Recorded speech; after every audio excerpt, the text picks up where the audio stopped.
أعوذ بالله من الشيطان الرجيم. بسم الله الرحمن الرحيم. الحمد لله حمدا يوافي نعمه ويكافي مزيده، والصلاة والسلام على سيدنا محمد النبي الكريم وعلى آله وصحبه أجمعين. اللهم لك الحمد حمدا كثيرا طيبا مباركا فيه ومباركا عليه كما يحب ربنا ويرضى. وبعد، دا آخری سفر اتم نمبر 6.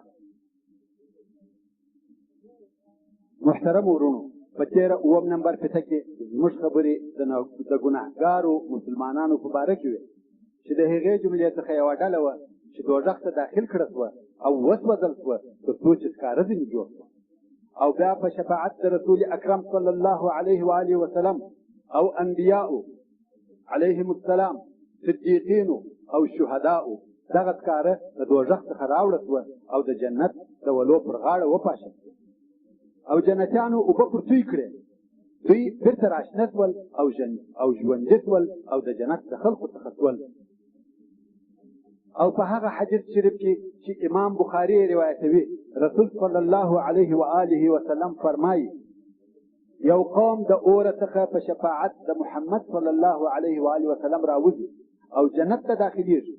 دغه خلق جهنميين بلل کېږي، یعنی په جنت کې دغو خلقو لره خاص نوم دی چې جنتیان یې جهنميين بولي، چې دا هغه اهل جهنم دي او جنت ته داخل کړه شوه. او هر هغه څوک چې پر وحدانیت د الله جل جلاله ایمان لري د هغه شفاعت کیږي. رسول صلی الله علیه و آله وسلم فرمایي هر چا چې ویلي دي لا اله الا الله او په زړه کې د یوې اوربشې په اندازه ایمان وي، هغه د اوره څخه راایستل کیږي. او هر چا چې ویلي وي لا اله الا الله او په زړه کې د یوه غنم په اندازه ایمان وي، هغه د اوره راایستل کیږي. او بیا هغه څوک د اوره راایستل کیږي چې ویلي وي لا اله الا الله او په زړه کې یوه ذره ایمان وي. ذره ډېر کم او کوچنی شی دی، د دغه ذرې په اندازه چې ایمان په زړه کې وي هغه د جهنم څخه راایستل کیږي. او د پاره د دې چې د جنتیانو په نعمتو پوه شو، نو د هغه چا په باره کې فکر وکړي کوم چې تر ټولو آخر د دوزخ راایستل کیږي او جنت ته داخليږي. رسول صلی الله علیه و آله وسلم فرمایي هغه آخري سړی چې د دوزخ راایستل کیږي او جنت ته داخليږي یو سړی دی چې یو وار ځي او یو وار ځارېږي، یعنی دی غواړي چې د دوزخ څخه راووځي، یو وار راولاړ شي رهي شي او یو وار غدا شي، او یو وار هم د دوزخ اور ځینې موښتي دوه دی پر دغه ډول د اور راووځي. او دا نو ډېر کلونه د ده دغه حال وي چې غواړي راووځي. او موږ نه خبر چې د څونه عمر په دا دوزخ کې تېر کړی دی، 100 کاله، 1000 کاله، میلیون کاله، حتی دغه میلیون کلونه و هغه ابدي ژوند ته هېڅ نه بلل کېږي. خو کوم وخت چې دا سړی د دا اور راووځي و دا اور ته به وګوري او وایي تبارک الذي نجاني منک، یعنی ډېر برکتناکه او برکت کوي هغه څوک چې زه د تا څخه خلاص کړم، چې الله جل جلاله دی. نو به د ده په خیال تر ده به بل هېڅوک په ښه نعمت او راحت کې نه وي، او وایي به چې الله جل جلاله داسې نعمت را کړی دی چې هېڅ چا ته یې نه دی ورکړی، نه اولینو او نه آخرینو ته. د ده په خیال تر دغه اضافه نعمت نشته. خدای پر دغه حال وي چې د لرې یوه درخته ورته پیدا شي او وي د اول وار دپاره درخته او سایه ویني. دی په دوزخ کې او د هغه په هغه سوځونکې سایه عادت و چې نه اور ګرځوي او نه یخوالی لري. خو اوس د اول وار دپاره واقعي سایه ویني، نو په دعا شروع وکړي، وایي یا رب یا رب و دغه درختې ته مې ورنږدې کړه. کم وخت چې دی دا طلب وکړي چې د درختې د سایې څخه فایده واخلي او اوبه یې وڅښي، د الله عز وجل د طرفه ورته وویل شي یا ابن آدم کما تا ته دغه ستا غوښتنه درکړه بیا به ته نور غواړې. دی وایي یا رب، او د الله جل جلاله سره وعده وکړي چې غیر له دغه څخه نور څه نه غواړم. نو درختې ته راوستل شي، تر هغې لاندې کښېني، د اول وار دپاره تر یخې سایې لاندې کښېني، د اول وار دپاره اوبه وڅښي. نو د ده په خیال دی په داسې نعمت کې دی چې مثل یې نشته، دی پر دغه حال وي چې هلته بله لو او ښایسته درخته وښکاره شي چې سایه یې هم تر اولې درختې ډېره وي. دی یو څه وخت چپ وي، شرمېږي، ځکه د الله جل جلاله سره یې وعده کړې ده چې بل شی نه غواړم، خو څه موده وروسته نور صبر نشي کولی، نو د الله جل جلاله څخه خواست وکړي چې د دغه لوی درختې سایه او اوبه یې ورنصیب کړي او هلته یې ورولي. د الله عز وجل د طرفه ورته وویل چې تا وعده نه وکړه چې بل شی نه غواړم؟ دی وایي بس دغه آخري شی دی یا رب، بل شی نه در څخه غواړم. الله عز وجل یې دا خواست هم قبول کړي او دغه لو درخته ورکړي. دی هلته ورسي، اوبه یې وچښي، تر سایې لاندې کښېني. نو د ده په خیال په اولینو او آخرینو کې تر ده بل په راحت څوک نشته. وروسته یوه بله درېیمه درخته وښکاره شي چې هغه درخته د جنت د دروازو څخه و یوې دروازې ته ورنږدې وي.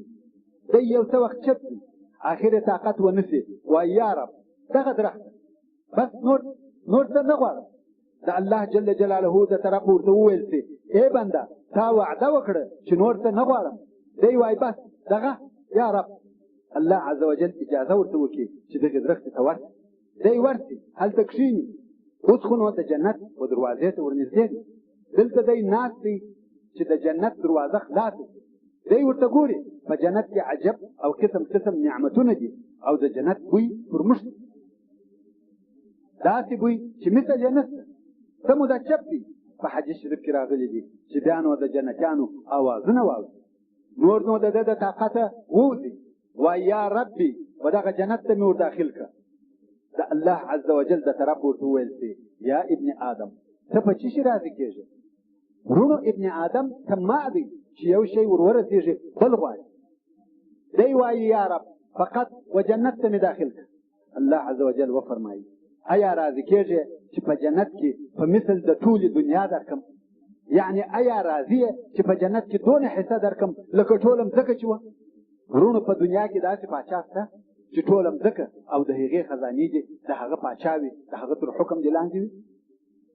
الله عز وجل و هغه کمترین انسان ته د اهل الجنه په مثل د دغه ټوله مځکې ورکوي او ورته وایي ایا راضي یې چې په مثل د ټولې دنیا درکم او یو بل هم دغو نه پر اضافه کم، یعنی چې دوه چنده د ټولې ځمکې درکم؟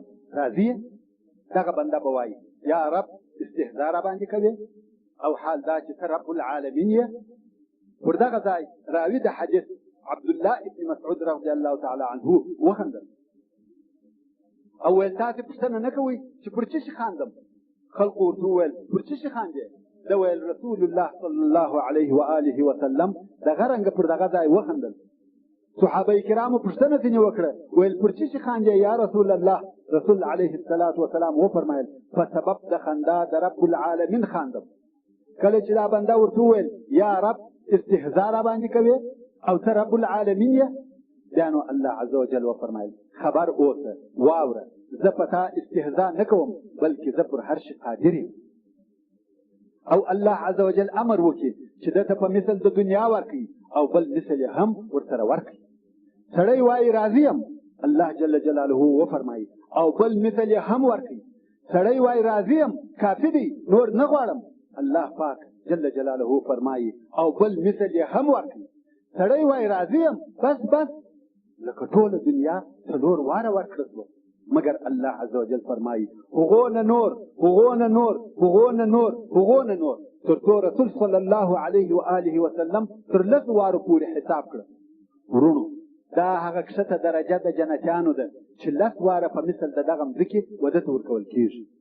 صحابه کرام وویل یا رسول الله چې دا هغه کښته درجه د جنت وي، هغه لوړه درجه به څنګه وي؟ رسول صلی الله علیه و آله وسلم وفرمایل هغه کسان په هغه نعمتو کې دي چې نه سترګو لیدلي دي او نه غوږو اورېدلي دي او حتی د بشر په خیال په تصور او په زړه کې هم نه دي ورګرځېدلي. هغه داسې نعمتونه دي چې سترګو نه دي لیدلي، غوږو نه دي اورېدلي. او ورونو نن شپه چې پر خپل بستر پرېوځئ، کوښښ وکړئ چې قسم قسم راحتونه، نعمتونه، ښه ژوند، لو پاچهي، کوښښ وکړئ چې په آخري او لوړه درجه کې نعمتونه په خیال کې در وګرځوئ. خو بیا هم هر څونه لوړ نعمتونه، ښه ژوند چې په زړه کې در وګرځوئ، د جنت نعمتونه تر هغه لوړ دي. ولې هغه داسې نعمتونه دي چې تر فکر او تصور لوړ دي د بشر په زړه کې نشي ورګرځېدلی انسان یې فکر او تصور نشي کولی نو بیان به څنګه وکړي هغه نعمتونه د قادر مطلق سبحانه وتعالی دي او رسول صلی الله علیه و آله وسلم فرمایي چې دغه آخري سړی چې په جنت کې خپل کور ته داخل شي دوې زوجې یې د حور العین ورته راسي او ورته وایي الحمدلله ثنا او صفت کې هغه الله لره وي چې ته زموږ دپاره ژوندی کړی یې او موږ یې ستا دپاره ژوندي کړي دی ورته وایي ما ته دونه نعمتونه راکړه سوي دي چې هېڅ چا ته نه دي ورکول سوي حال دا چې دی هغه څوک دی چې تر ټولو خلقو لږ ورکړه سوي او دی وایي زه دونه ملک او جایداد لرم لکه لس واره دنیا د خپلو ښځو په حضور فخر کوي وایي لکه لس واره دنیا ملک لرم ورونو فرعون څه شي دی هارون څه شي دی پاچهي او جایداد یې څه شول او چیرې هغه د دنیا ډېر لوړ خلک په مقابل د هغه کښته درجې جنتي هېڅ نه دي خلک په دنیا کې ځانونه د ګټې دپاره ستړي کوي نو څونه ګټې په سل کې 15 په سل کې 10 په سل کې 100 دا نو هغه ډېره ګټه ده چې تر دې اضافه نه جوړېږي دا هغه ښه کاروبار دی مګر د آخرت ګټه مو هېره ده هغه کمترین انسان ته د جنتیانو لس چنده د دا دنیا و ما فیها ورکول کېږي د دغې ګټې په فکر کې نه یو او په فاني دنیا پسې ستړي او سرګردانه یو حتی بعضې کسان چم او خیانت هم کوي چې حرام مال وګټي اوس به د جنت د بنا تعریف او بیان درته وکړو رسول صلی الله علیه و آله وسلم تعمیر او بنا د جنت راته بیانوي او فرمایي یوه خښته یې د سرو زرو ده او یوه خښته یې د سپینو زرو ده دا د جنت دیوالونه دي او موږ خو د دیوالو خښتې په خټو یا په سیمېټو ټینګوو مګر هلته په جنت کې خټې او سیمېټ نشته او رسول صلی الله علیه و آله وسلم فرمایي دغه خټې یې مشک دي د جنت شګې لولو او یاقوت دي او خاورې د جنت زعفران دي څوک چې جنت ته داخل سي په نعمتو کې وي محتاجه غمجن او په بیره کې نه وي همیشه ژوندی وي او نه مري کالي یې نه زړېږي او ځواني یې نه فاني کېږي یعنې همیشه ځوان او رسول صلی الله علیه و آله وسلم په آخر کې د دغه حدیث شریف وفرمایل صدق الله چې فرمایي واذا رأيت ثم رأيت نعیما وملکا کبیرا الله عز وجل فرمایي هر کله چې وګورې ته دغه جنت ته به هلته نعمتونه ووینې ډېر نعمتونه چې صفت یې نشي کېدای او ملک لو پاچهي به ووینې چې انتها پای او زوال نه لري او الله عز وجل د جنت د نعمتو په باره کې د سورة السجده په 19 نمبر آیات کې فرمایي فلا تعلم نفس ما اخفي لهم من قرة اعین جزاء بما كانوا يعملون پس نوی معلوم هیڅ نفس ته هیڅ چاته نه ملایکې او نه نبي ته هغه شی یعنې هغه نعمتونه چې دوی ته پټ کړه سوي د دوی د سترګو د روښانه کېدو او یخېدو دپاره او دا نعمتونه د هغه عمل جزا او بدله ده چې دوی به کاوه ډېره عجبه ده چې خلق و دنیا ته څنګه رجوع کوي او ځانونه څنګه په مشغولوي او دغه جنت چې دغه اوصاف دي د لاسه ورکوي په هغه حدیث شریف کې چې امام بخاري روایتوي رسول صلی الله علیه و آله وسلم موږ ته د دنیا او آخرت په مابین کې فرق بیانوي او راشوي رسول صلی الله علیه و آله وسلم فرمایي د یوې چلاخې ځای یعنې که چلاخه واخلې او مځکه په ووهې څونه مځکه تر لاندې کېږي او پر څونه مځکه د دا چلاخې خط یا علامه پاته کېږي ډېر لږ ځای دی او دغه ته د یوې چلاخې ځای ویل کېږي نو رسول صلی الله علیه و آله وسلم فرمایي په جنت کې د یوې چلاخې ځای تر دنیا و ما فیها بهتر او ښه دی دغه کوچنۍ لیکه په جنت کې تر ټوله دنیا او تر هغه چې په دنیا کې موجود دي بهتره ده نو سبحان الله ډېر د تعجب ځای دی چې د دغې ناقصې دنیا دپاره یو څوک آخرت ضایع کوي د یو چا په مال دعوه کوي وایي دا دې راباندې خرڅ کړی دی د هغه دپاره په تزویر، په چم، په خیانت او په درواغو خط لیکي او دغه دعوه کوونکی دا ځان ته مسلمان یا قاري یا ملا هم وایي. څه به پوه کړي؟ آخري نتیجه په آخرت کې ده چې یا ابدي اور یا ابدي جنت دی. ګټه او تاوان هلته دی. سبحان الله، دا هم داسې کسان شته چې آخرت په دنیا خرڅوي. ورونو که جنت ته داخل شي، دغه صفتونه او نعمتونه یې وویني او هغه لوی ملک او جایداد وویني او د جنت تعمیرونه وویني چې د سرو او سپینو زرو څخه جوړ شوي دي او بیا ولې پکښې وویني. په جنت کې به انشاء الله عجبه ولې او چینې وویني. الله عز وجل د سورة محمد په 15 نمبر آیات کې د جنت د ولو په باره کې فرمایي: مثل الجنة التي وعد المتقون فيها أنهار من ماء غير آسن وأنهار من لبن لم يتغير طعمه وأنهار من خمر لذة للشاربين وأنهار من عسل مصفى. يعني مثال صفت بیان د جنت. هغه جنت چې د نیکانو متقانو سره وعده سوې ده، په هغه کې د داسې اوبو ولي دي چې بدخوندي به نه وي پکښې. غیر آسن یعنې بې له بوی. ورونو اوبه چې ودرېږي خوند، رنګ، بوی یې تغییر کوي، مګر د جنت په اوبو کې هېڅ تغییر نشته. خوږې، پاکې او مزهداره اوبه دي. وانهار من لبن لم يتغیر طعمه. او په جنت کې د شیدو ولي دي چې خوند یې هېڅ تغییر نه کوي، همیشه تر او تازه، صافې او خوندورې شیدې دي. وانهار من خمر لذة للشاربین. او په جنت کې د شرابو ولي دي چې څښونکو ته به خوند او مزه ورکوي. یعنې د جنت په شرابو کې به یو صاف لذت، خوند او مزه وي. د جنت په شرابو کې نه نشه شته او نه سرګرځېدل، نه سردردي، نه تریخوالی شته، نه عیب.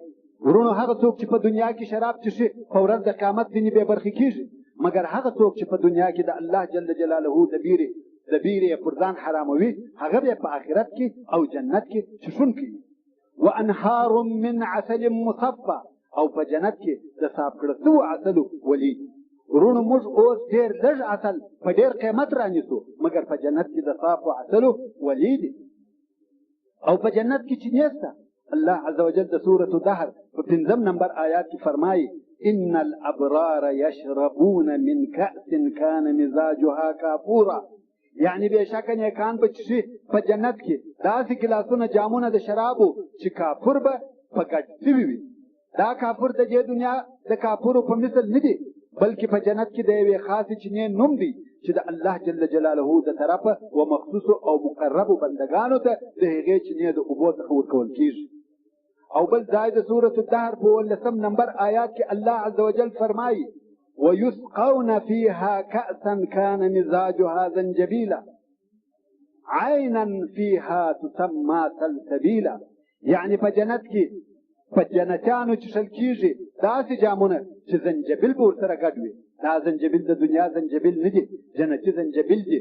او په دغه جنت کې چینه ده چې نوم یې سلسبیل ایښول شوی. او په جنت کې یوه بله چینه ده چې نوم یې تسنیم دی.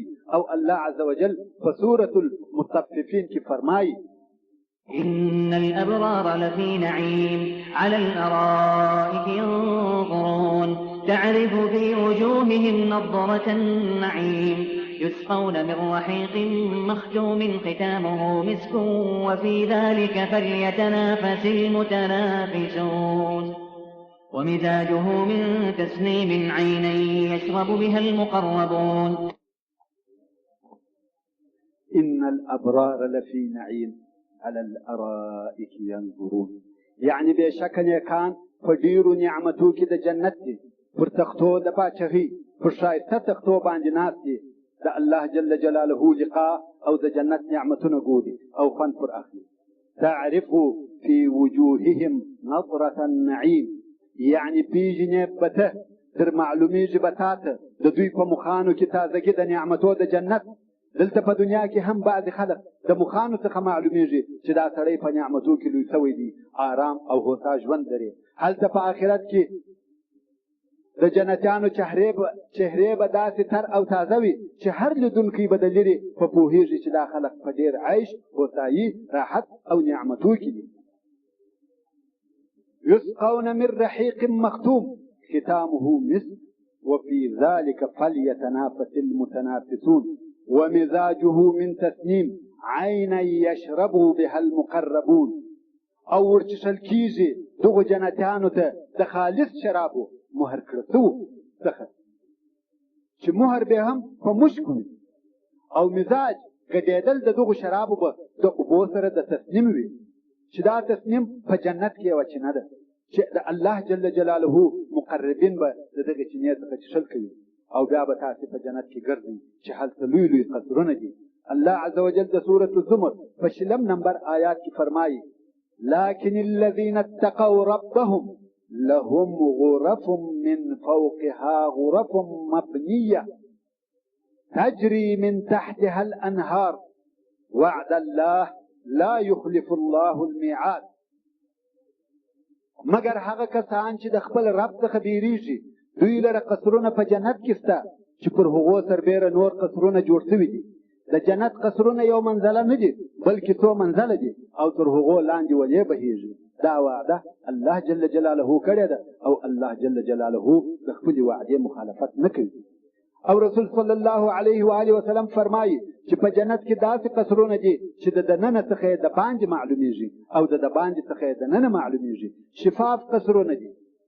د جنت قصرونه داسې نه دي لکه د دنیا بلکې بعض قصرونه د جنت شفاف قصرونه دي مگر هو دا قصرونه د میلمستیا قصرونه دي د استوګنې قصرونه نه دي.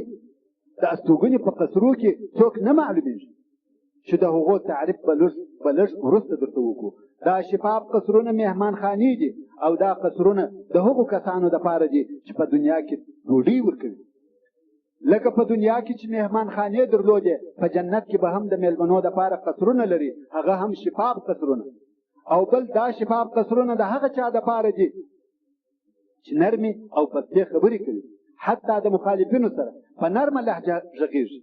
موسی او هارون علیهم السلام دوه لوی معززه پیغمبران چې و فرعون ته ورولېږل شوه هغه فرعون چې د خدایي دعوه یې کړې وه او ویل یې انا ربکم الاعلی. مګر دغه دوه معزز پیغمبران امر کړ چې د فرعون سره خبرې نرمې کوي. نرمې خبرې کول د انبیاو خوی او خصلت دی. د نن ورځې بعضې ځوانان په دیني او غیر دیني بحثو کې پر احساساتو راځي او دا خیال کوي چې د حق اثبات په نارو لوړ آواز قهرمنه لهجه کېږي. مګر یا دا د انبیاو طریقه نه ده. نو دغه شفافو قصرو وعده د هغه چا سره هم سوې ده چې په خبرو کې نرمي کوي. او بل دا قصرونه د چا دپاره دي؟ رسول علیه الصلاة والسلام فرمایي وتابع الصیام چې ډېر یې پرلپسې روژې نیسي همیشه یې روژه وي بې له هغه حرامو ورځو څخه. او بل دا شفاف قصرونه د هغه چا دپاره دي چې د شپې لمونځ کوي او خلک لیده وي. دغه ذکر شوو خلقو ته دغه شفاف قصرونه ورکول کېږي او هلته په جنت کې خیمې هم شته. مګر هو هغه داسې خیمې نه دي لکه چې دا موږ یې پېژنو د ټوکرانو یا وړیو خیمې په تناوع او موجانو تړل شوي. هغه خاصې خیمې دي چې په هغه کې حور العین دي. الله عز وجل په سورة الرحمن کې فرمایي حور مقصورات فی الخیام. یعنی هلته په جنتو کې حور دي چې په خیمو کې به پټې وي. په هغه حدیث شریف کې چې امام بخاري روایتوي رسول صلی الله علیه و آله وسلم د یو خیمې د دا خیمو څخه د جنت صفت او بیان راته کوي او فرمایي چې داسې خیمه ده دره المجوفه. دره ولوی لؤلؤ ملغلرې ته وایي او مجوفه چې نس یې ختلی یا کښل شوی وي. نو ته د ننه په جنت کې ډېره لو ملغلره وینې چې د ننه نس یې خالي دی. لوړوالی ارتفاع د دا ملغلرې 10 میله دی. سبحان الله. مل تر کیلومتر زیات دی. د لغت په کتابو کې ویل کېږي چې مل 4000 ذراع نو 10 میله 80,000 متره کېږي. نو د جنت د خیمې چې لؤلؤ ملغلره ده 80,000 متره ارتفاع جګوالی. او رسول صلی الله علیه و آله وسلم فرمایي چې د مسلمان دپاره په هر کونج کې د دغه ملغلرې اهل شته چې هغه نور یې نه ویني، د لویوالي په خاطر هغه یو اهل یا کورنۍ هغه نور نه ویني. دا یو لویوالی دی. او په بل حدیث شریف کې راغلی دی چې په جنت کې هر مؤمن مسلمان لره یوه خیمه شته چې د ملغلرې څخه جوړه ده. جګوالی د دا خیمې څو میله په هوا کې دی او دا مسلمان لره په دا خیمه کې څو کورنۍ دي چې دی پر دا خپلو کورنیو ګرځي او بعضې نه وي. او په جنت کې مسجدونه شته، مګر دا مسجدونه د فخر او شرف دپاره دي. په هغه حدیث شریف کې چې امام بخاري او امام مسلم یې روایتوي، رسول صلی الله علیه و آله وسلم فرمایي که چا د الله جل جلاله دپاره مسجد جوړ کړي او په هغه سره د الله جل جلاله رضا غوښته، الله عز وجل به ده لره د دغه مسجد مثل په جنت کې ورجوړ کړي. اوس نو انسان څنګه کولی شي چې په جنت کې د ده قصرونه او تعمیرونه ډېر وي؟ هغه لره ډېره اسانه طریقه شته. رسول صلی الله علیه و آله وسلم فرمایي که چا په یوه شپه او ورځ کې 12 رکعاته نفل لمونځ وکړي، دا 12 رکعاته بې له هغه فرضي لمانځه څخه الله جل جلاله به ده لره په جنت کې کور ورجوړ کړي. یعنې ته هره ورځ کولی شې چې د ځان دپاره په جنت کې یو کور جوړ کړي. دا څونه فضل کرم احسان د الله جل جلاله دی. ورونو دغه 12 رکعاته لمونځ هغه 12 رکعاته سنت دي چې موږ یې د فرضي لمانځو سره په تقسیم کوو. یعنې سهار 2، ماپښین 6، ماښام 2، ماخوستن 2، چې دا ټوله 12 رکعاته کېږي. او الله عز وجل د سورة مریم په 2 او 3 نمبر آیاتو کې فرمایي ولهم رزقهم فيها بكرة وعشية تلك الجنة التي نورث من عبادنا من كان تقيا. الله جل جلاله فرمایي چې جنتیانو لره په دا جنت کې سهار او ماښام د دوی رزق او روزي دي، یعنې خوراک ورکول کېږي. علمای کرامو په دې باره کې خبرې کړي دي چې آیا په جنت کې سهار او ماښام شته؟ خو پس له تحقیق او تدقیق څخه او پس له هغه څخه چې دلایل یې تر نظر ایستلي دي وایي چې په جنت کې د دنیا په مثل لمر خاته او لمر لوېده نشته. هلته لمر او سپوږمۍ شپه او ورځ نشته، مګر سهار او ماښام د هغه انوارو په واسطه چې د عرش الرحمن د طرفه راښکاره کېږي پېژندل کېږي. کم وخت چې دا نور راښکاره شي خلک پوه شي چې سهار دی، او بیا بل نور د عرش الرحمن د طرفه ښکاره کېږي خلک پوهېږي چې دا ماښام. مقصد دا چې د عرش د طرفه انوار ښکاره کېږي او په هغه سهار او ماښام پېژندل کېږي. او انشاء الله په جنت کې به ګرځئ، قصرونه او خیمې به وینئ، تګ به مو پر زعفرانو، لولو او پر یاقوتو وي، د سرو او سپینو زرو او مشکو په عمارتو کې به ګرځئ، د درختو په مابین کې به ګرځئ. عجبه منظره، عجبه درختې او میوې دي. الله عز وجل په سورة النبأ کې فرمایي ان للمتقین مفازا حدائق و اعنابا. بېشکه چې متقانو لره په آخرت کې بری او کامیابي ده، د میوو باغونه او د انګورو درختې تاکان دي، قسم قسم باغچې او د انګورو تاکان دي. او بیا په سورة الرحمن کې الله عز وجل فرمایي فیهما فاکهة ونخل ورمان. یعنی وی به په دغه جنتو کې هر قسم میوې او خرما او انار. او بیا په سورة الواقعه کې فرمایي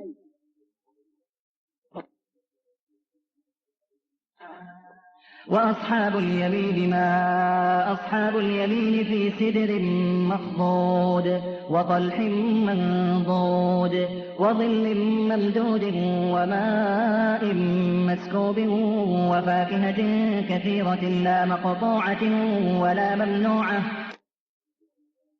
يعني أصحاب دراسة طرف أو سون الشديد أصحاب دراسة طرف دوی به په بېزوزانو سدرو درختو کې ژوند کوي چې په قسم قسم خوندورو ګلانو کې به پټي او د کیلو په درختو کې چې سر تر پایه به ډکې کړه سوي وي او په اوږده کړه سوي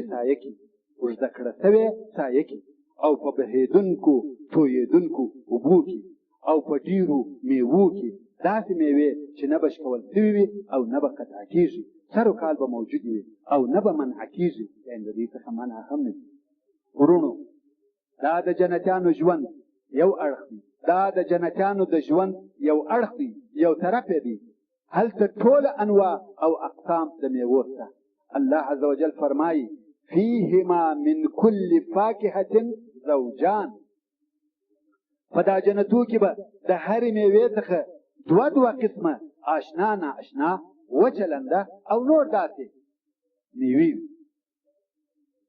او بل ځای الله عز وجل فرمایي وفاکهة مما یتخیرون، چې دې اختیاروي او خوښوي هغه میوې شته. او په بل آیات کې راغلي دي وفواکه مما یشتهون، او هغه میوې چې د دوی اشتها ورته کېږي. او دا د جنت میوې په نامه د دنیا د میوو دي او تر یو اندازې په شکل کې هم د دنیا د میوو سره مشابه. دا به را معلومیږي چې دا انار دي، دا سیب، انګور او داسې نور، مګر خوند او مزه یې بله ده. الله عز وجل په سورة البقره کې فرمایي كلما رزقوا منها من ثمرة قالوا هذا الذي رزقنا من قبل وأتوا به متشابها. یعنی هر وخت چې جنتیانو ته دا د جنت میوه د خوراک دپاره ورکړه شي، جنتیان وایي دا هغه میوه ده چې پخوا موږ ته راکړه شوې وه، په سبب د دې چې د جنت میوې د دنیا د میوو سره په شکل او صورت کې مشابه، مګر په خوند، مزه، بوی، خوږوالی، لطافت او نزاکت کې به ډېر زیات فرق لري. نو جنتیان چې وویني وایي دا هغه قسم میوه ده چې پخوا مو خوړلې وه، مګر چې ویې خوري ډېر خوند او لذت به پر واخلي. او وایي به چې د دې میوې په مثل مو نه په دنیا او نه په جنت کې تر دې دمخه خوړلې وه. او نور نو تاسې انشاء الله په جنت کې ګرځئ او دا میوې وینئ. که چیرې دې یو میوې ته اشتها وسوه، فقط اشتها دې ورته وسوه، نو څه پېښېږي؟ دغه میوه چې ستا اشتها ورته شوې ده، دې له دې څخه چې ویې غواړې خبرې وکړې او یا یې درخت ته وخېجې یا یو کار وکړې، فقط اشتها دې وسوه، دغه میوه تا ته راکښته شي تر څو ستا و حضور ته راسي او تې په خوړلو شروع وکړه. الله عز وجل فرمایي وجنى الجنتین دان، او شکول ټولول د دغه میوو نږدې وي، په ولاړه، په ناسته، په پروتې، پر هر حالت چې جنتیان وغواړي ټولولی شي او خوړلی شي. انشاء الله نور هم په جنت کې ګرځئ او دا نعمتونه یې وینئ او د هغه قسم قسم درختو ته په تعجب کې یاست. عجبه او غریبه درختې دي چې هیڅ وخت یې داسې درختې نه دي لیدلي. ډېرې غټې غټې جګې جګې درختې دي. که نن ورځ په دنیا کې بعضې کسان د امریکا په کلفورنیا کې وزنګلو ته تللي وي، هلته به یې ډېرې عجبه او لوی درختې لیدلي وي چې لوړ ورته ګوري لکه تر اوریځې چې دا درختې رسېدلي وي. دا هم ټوله د الله عز وجل خلق او خلقت دی، مګر دغه لوی او جګې درختې د جنت د درختو سره قیاس کړي. په هغه حدیث شریف کې چې امام بخاري روایتوي، رسول صلی الله علیه و آله وسلم فرمایي چې په جنت کې درخته ده چې د هغې تر سایې لاندې به د آس پور سړی 100 کاله تګ کوي. پیاده نه، بلکې د آس پور د هغې تر سایې لاندې 100 کاله تګ کوي. رسول صلی الله علیه و آله وسلم چې د دغې درختې صفت او حال ووایه، نو یې وفرمایل که مو خوښه وي د الله عز وجل دا قول ووایه وظل ممدود. اگر چې د دغه آیات شریف په ترجمه کې په تفسیر کې راغلي دي چې 500 کاله د دغې درختې په سایه کې د آس پور تګ کوي. دا هغه غوړول سوې اوږده سوې سایه ده چې 100 کاله به د یوې درختې تر سایې لاندې تګ کوي. او دا هم د هغه تیز پاره دپاره. او انشاء الله نور به هم په جنت کې ګرځئ، د جنت په باغچو کې به ګرځئ او هلته به داسې درختې وینئ چې مثل به مو هېڅکله نه لیدلی او نه اورېدلی وي. دا حدیث شریف واورئ. رسول صلی الله علیه و آله وسلم فرمایي په جنت کې داسې درخته نشته چې تنه دې د سرو زرو نه وي. دا څنګه نعمتونه دي! سبحان الله. درختې هم د سرو زرو دي. اوس نو یو مسلمان خپلې درختې، داسې درختې چې په جنت کې د ده ملکیت وي، څنګه ډېرولی؟ له مخه مو درته وویل چې په جنت کې خپل قصرونه او تعمیرونه څنګه ډېروي. اوس به د درختو د ډېرېدو طریقه هم درته بیان کړو. رسول صلی الله علیه و آله وسلم فرمایي چې د معراج په شپه مې د ابراهیم علیه السلام سره ولیدل او هغه راته وویل یا محمد صلی الله علیه و آله وسلم تا پر امت مې سلام ووایه او خبر یې کړه چې جنت یوه مځکه ده چې ښه خاوره او خوږې اوبه یې دي. ډېره پراخه، اواره، بې درختو او وښو مځکه ده. پراخه ده اواره ده سده ده مګر درخت او واښه نشته پکښې د دغه مځکې دپاره نهالان خو پېژني هغه کوچني شاخونه چې په مځکه کې ایږدي او بیا درختي کېږي نو ویل نهالان یې سبحان الله والحمد لله ولا اله الا الله والله اکبر دي هر وخت چې سبحان الله ووایه ستا دپاره په جنت کې یوه درخته ده او چې الحمدلله ووایه په جنت کې یوه درخته ده لا اله الا الله په جنت کې یوه درخته ده الله اکبر په جنت کې یوه درخته ده او په بل حدیث شریف کې راغلی دي چې رسول صلی الله علیه و آله وسلم فرمایي چې ولا حول ولا قوة الا بالله د جنت د خزانو څخه یوه خزانه ده ورونو یو انسان چې په موټر کې سپور وي یا بیکاره ناست وي په عوض د دې چې ساز او موسیقي واوري نشي کولی چې ووایي سبحان الله والحمد لله ولا اله الا الله والله اکبر کښت کوه کښت باغچې او باغونه درته آباد کړه بعضې خلک چې د خوب بستر ته ولاړ شي خوب نه ورځي بیکاره او بې فایدې چرتونه وهي لاس یې هم څه نه ورځي کرل کوه په جنت کې درختې کره سبحان الله والحمد لله ولا اله الا الله والله اکبر وایه تر څو خوب درځي کم مصرف دې نه کېږي خوب په جنت کې به د ځان لپاره باغونه او باغچې آباد کړي دا هم د الله عز وجل د نعمتو څخه دي او نور هم تاسې په جنت کې ګرځئ په جنت کې حیوانات شته مرغان شته که د یو مرغه ته د دا مرغانو څخه اشتها وسوه عجبه کار دی پر یو درخته د درختو څخه د جنت یو مرغه ولیدي د هغه وخوړلو ته د اشتها وسوه بې له دې څخه چې یو چا ته ورغږ کړې او یا ته پخپله یو کار وکړې فقط د اشتها په کېدو هغه مرغه کباب سوی ستا حضور ته راځي الله عز وجل فرمایي وفاكهة مما يتخيرون ولحم طير مما يشتهون دا آیاتونه په سورة الواقعه کې دي هغه قسم میوې شته چې ته خوښوې او د هر قسم مرغانو غوښې شته چې ستا زړه غواړي او په دا جنت کې چې هر قسم حیوان ته غواړې موجود دي او شته په هغه حدیث شریف کې چې امام مسلم یې روایتوي عبدالله ابن مسعود رضی الله تعالی عنه وایي یوه سړي قیزه سوې اوښه راوتل او رسول صلی الله علیه و آله وسلم ته ورکړه ویل دا اوښه فی سبیل الله ده دا سړي دا اوښه خیرات او صدقه کړه رسول علیه الصلاة وسلام وفرمایل په عوض د دغه اوښې په ورځ د قیامت تا لره 200 اوښانې دي چې ټوله به قیزه سوي وي ورونو هر وخت که یو پسه خیرات کوي د هغه بدله 200 پسونه درکول کېږي حتی هر شی چې د پاره د رضا د الله جل جلاله خیراتوي په ورځ د قیامت یې بدله 200 چنده درکول کېږي نو که ته غواړې چې په قیامت او آخرت کې ډېر پسونه یا نور حیوانات ولرې ډېر اسانه کار او دا مې هېر شوه چې ستا قد او قامت شکل او قیافه هغه چې په جنت کې لرې درته بیان کړم په ورځ د قیامت ټوله شکلونه بدلیږي الله جل جلاله هر شي ته تغییر ورکوي په صحیح مسلم کې دا قول د رسول صلی الله علیه و آله وسلم راغلی دی خاصتا دا خبره د هغه کسانو دپاره خوندوره ده چې قد یې یو څه کوتاوي رسول علیه الصلاة والسلام فرمایي الله عز وجل آدم علیه السلام خلق او پیدا کړي چې قد یې 80 ذراع و ذراع نیم متر ده یعنی د آدم علیه الصلاة والسلام قد 10 متره و او هر څوک چې جنت ته داخليږي د آدم علیه الصلاة والسلام پر اندازه به وي چې قد به 80 ذراع وي نو ورونو هر څوک چې جنت ته داخليږي 1.5 متر 2 متره به نه وي بلکې د هغه جګوالی به 10 متره وي دا کم خلقت عظمت دبدبه او وقار دی چې الله عز وجل په جنتیانو ته ورکوي دا د جنتیانو د قد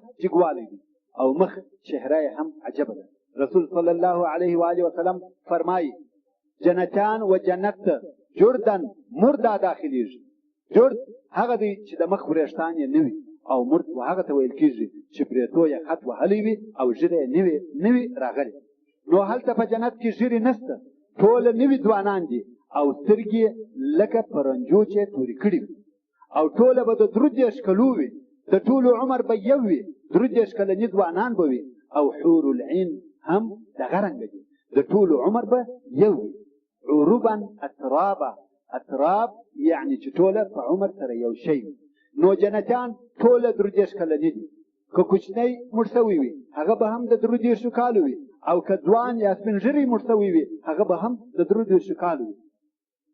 په جنت کې سپین ږیری او سپین سرې نشته، ټوله پر هغه عمر او سن دي چې بدني او عقلي قواوې ټوله پوره او کاملې وي. او جنتیان نه بېدېږي، ټول عمر یې نعمتونه دي، د هرې لحظې څخه خوند او لذت اخلي، خوب نشته. رسول صلی الله علیه و آله وسلم فرمایي خوب د مرګ ورور دی او جنتیان نه بېدېږي. اوس نو ته په جنت کې خپل ځان او هغه کسانو ته چې ستا پر شاوخوا دي ګورې، ټولو داسې کالي اغوستي دي چې یو پاچا د پاچاهانو د مځکې نه دي اغوستي او نه یو غني مالداره او معتبره سړي اغوستي. ورونو خوندو او ای هغه کسانو چې په موډ او فیشن پسې ګرځي، کوشش وکړئ چې د جنت موډ مو په نصیب شي. الله عز وجل فرمایي یحلون فیها من اساور من ذهب ولؤلؤا، داسې وشي په لاسه وي چې ټوله د سرو زرو او لولو څخه وي. ولباسهم فیها حریر، او کالي د جنتیانو ورېښم یا ورېښمین دي. او الله عز وجل فرمایي ویلبسون ثيابا خضرا من سندس واستبرق، سندس هغه نری او نازک ورېښم دي، استبرق هغه ډبل ورېښم دي. نو داسې کالي اغوندي چې په رنګ به زرغونه وي او د سندس او استبرق څخه به جوړ شوي وي. او رسول علیه الصلاة والسلام د شهید د لباس په صفت کې فرمایي چې د شهید پر سر تاج د عزت ایښول کیږي چې د هغه تاج یو یاقوت تر دنیا او ما فيها بهتر دی. او رسول علیه الصلاة والسلام د جنتیانو د کالو په باره کې فرمایي چې کالي یې نه زړیږي او نه خیرنیږي. او فرشونه د جنتیانو الله عز وجل په سورة الغاشیه کې فرمایي فيها سرر مرفوعه، په دا جنت کې لوړ عالیشانه تختونه دي د جنتیانو د ناستې دپاره. واکواب موضوعه، او جامونه کوپونه ایښول شوي پر اندازه د چښونکو، یعنی څونه چې تعداد وي پر هغه تعداد باندې وضعي ته ګیلاسونه وډل شوي او ایښول شوي. ونمارق مصفوفه، او په دا جنت کې بالښتان دي ایښول شوي وډل شوي څنګ پر څنګ چې ګای به پر یوه او ګای پر بل تکیه کوي. وزرابیو مبثوثه، او په دا جنت کې اعلی درجه فرشونه اوار شوي غوړول شوي دي. هر چیرې چې د جنتیانو زړه غواړي پورې فرش ورته اوار دی، د وړلو راوړلو تکلیف یې نشته. او په سورة الرحمن کې الله عز وجل فرمایي متکئین علی فرش بطائنها من استبرق، او پر داسې فرشو به وي چې استرونه یې د ډبلو ورېښمو څخه وي. نو چې د فرش لاندې طرف د ورېښمو څخه وي د دغه څخه یې قیاس کړي چې مخ ته یې د څونه نرمو او په څو ورېښمو څخه وي. او په جنت کې خادمان او نوکران ستا د خدمت لپاره راځي او در باندې ګرځي. الله عز وجل په سورة الواقعه کې فرمایي یطوف علیهم ولدان مخلدون، پر دا جنتیانو به ګرځي د خدمت لپاره هلکان چې تل به پر دغه هلکوالي پاتې وي.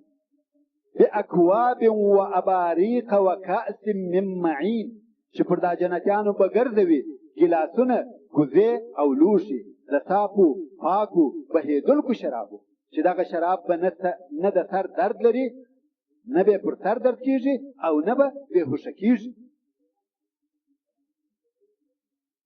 او دا خادمان دونه ډیر دي چې د جنت به په هر ځای کې به نشر او موجود وي. او دغه ولدان غلمان په ښایست کې لکه لؤلؤ داسې دي.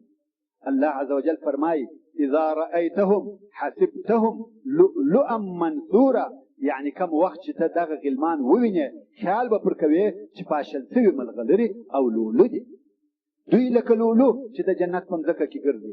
رسول علیه الصلاة والسلام د دغه ولدان په صفت کې فرمایلی دي هغه چې خلاصه لوی عالم را ایستلې ده، وایي ولدان هغه چې پر اهل جنت باندې ګرځي دا خلق یا مخلوق دی د مخلوقات څخه د جنت.